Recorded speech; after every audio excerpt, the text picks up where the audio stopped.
Life could be a dream. Life could be a dream.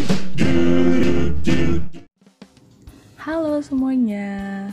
Kata pepatah, tak kenal maka tak sayang. Maka dari itu, izinkan saya memperkenalkan diri saya. Saya Esther Hartina Ria Sinaga, mahasiswa Pendidikan Kimia Pasca Sarjana Universitas Negeri Medan. Di sini saya akan menjelaskan materi tentang kelarutan dan hasil kali kelarutan. Nah, disimak video pembelajarannya ya. Materi pembelajaran yang kita bahas yaitu konsep kelarutan dan hasil kali kelarutan. Yang kedua, tetapan hasil kelarutan. Yang ketiga, hubungan kelarutan dan hasil kali kelarutan. Apa yang terjadi pada saat gula dilarutkan ke dalam air? Mari kita simak video sederhana berikut.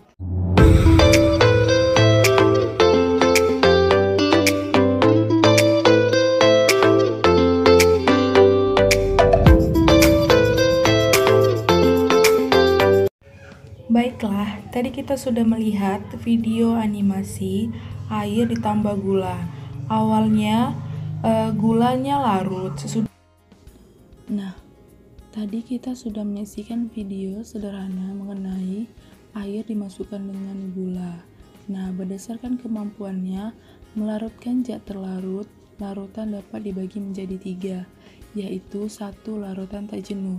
Larutan tak jenuh, larutan yang jumlah zat terlarut dalam larutan lebih kecil daripada kelarutannya pada suhu tertentu.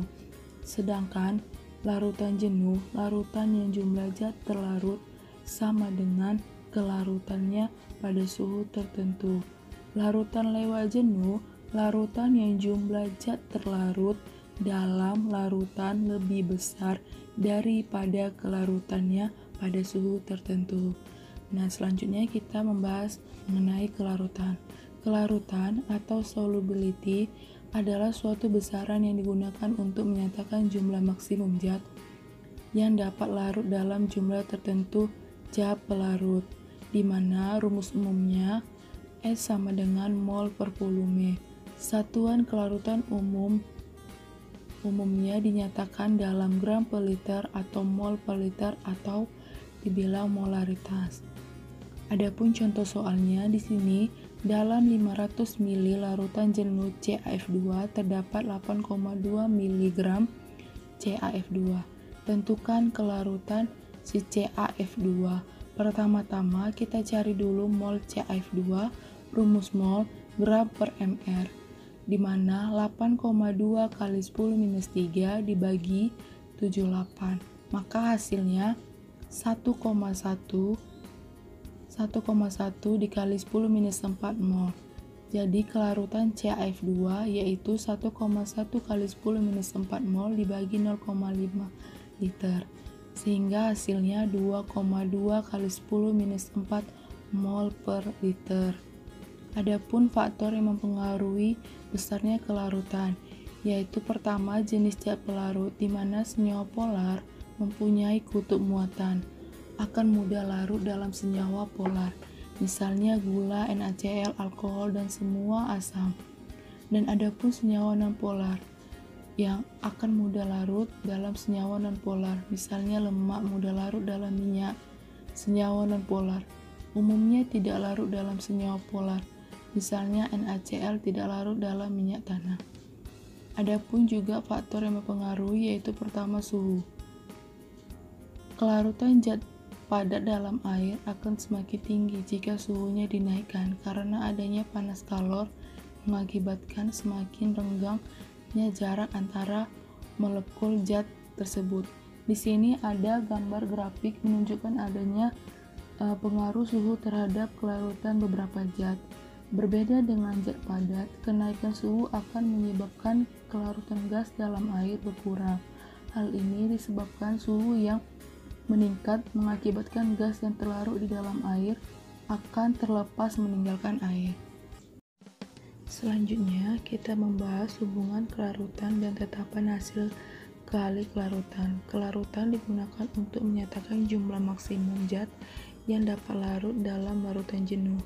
Karena kelarutan dan hasil kali kelarutan dihitung pada larutan jenuh yang sama, maka antara S dan KSP terdapat hubungan yang sangat erat. Contoh soal, diketahui KSP AlOH3 2 kali 10 - 32, hitunglah kelarutan AlOH3 dalam air. AlOH3 diionisasi Al3 positif tambah 3 OH negatif.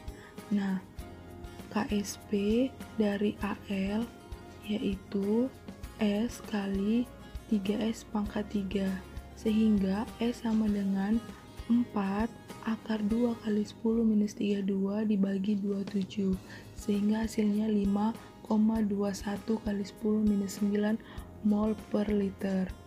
Untuk reaksi kesetimbangan dengan S kelarutan AXBY dalam satuan molar, sehingga dapat ditentukan harga kelarutan sebagai berikut.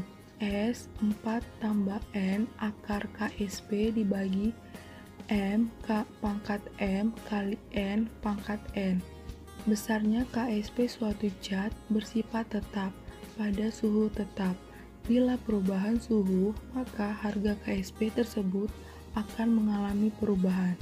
Sehingga untuk elektrolit binerd N-2, N-4, N-27, dan seterusnya berlaku rumus KSP S pangkat 2 maka S akar KSP.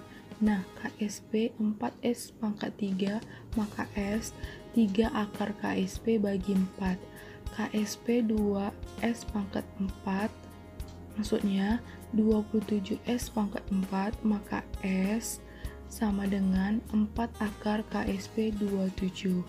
Contoh soal, pada suhu tertentu nilai KSP CaOH2 sama dengan 4 kali 10 - 2. Hitunglah kelarutan CaOH2 dalam air pada suhu tersebut. Nah, pertama kita tulis dulu CaOH diionisasi Ca2 positif ditambah 2 OH negatif, sehingga S sama dengan 3 akar KSP dibagi 4. Nah, 3 akar 4 kali 10 - 2 dibagi 4 hasilnya 10 minus 4 mol per liter. Jadi, kita dapat menyimpulkan hubungan KSP dengan kelarutan bahwa semakin besar KSP suatu zat, semakin besar kelarutan zat tersebut dalam air. Dan apabila semakin kecil KSP suatu zat, semakin kecil kelarutan zat tersebut dalam air. Demikian video pembelajaran pada materi kelarutan dan hasil kali kelarutan. Semoga video pembelajaran ini sangat bermanfaat bagi kita semuanya. Sampai jumpa di video pembelajaran selanjutnya.